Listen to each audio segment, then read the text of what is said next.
In a previous figure, we have seen the beam was simply resting. That's why at the both ends the horizontal movements were allowing.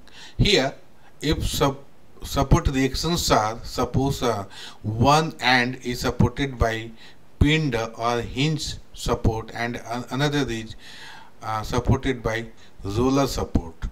So one can see pin support reaction will allow only rotation.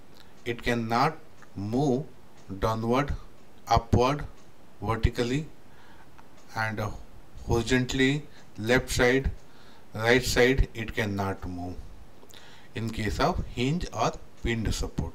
But in case of roller support, it can move horizontally, left side, right side.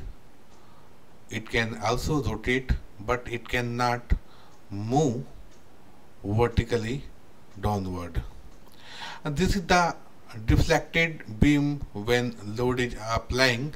So how deformation occurs.